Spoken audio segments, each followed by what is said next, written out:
The Hon Hai Company is based in Taiwan and operates factories in China. The U.S. company Apple and other top electronic brands hire Hon Hai to make products, including iPads and iPhones. The CEO of Hon Hai is Terry Goh. Mr. Goh recently told reporters that Hon Hai is replacing 70% of its manufacturing process with an automatic system. He says machines will do most of the work that people do now. Mr. Goh expects the changes to be finished in 3 years. Jamie Wong is a researcher with a business in Taipei that studies markets. She says using robots is an increasingly common change in manufacturing. Even the popular company Apple is planning to depend more on robots, she says. So, she says, manufacturers like Hon Hai must keep up with the market and reduce their costs. Using robots may also reduce Hon Hai's risk of labor disputes. In the past 5 years, some workers in Hon Hai's Chinese factories have protested workplace conditions and even killed themselves. The events have damaged the company. Now, fewer workers are depending on Hon Hai for jobs.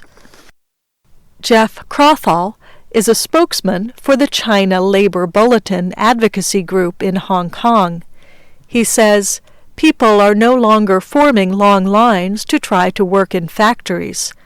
He says some Chinese workers are staying in school longer and seeking higher levels of education.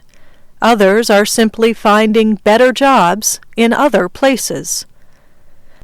Companies such as Hon Hai are also facing rising wages for factory work in China.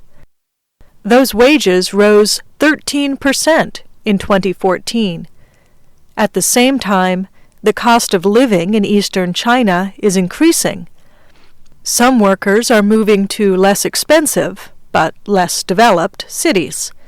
And foreign investments, especially in manufacturing, are slowing.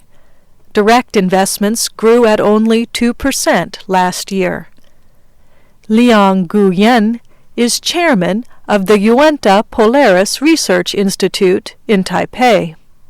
He says companies as large as Hon Hai need to bring more machines into their manufacturing process.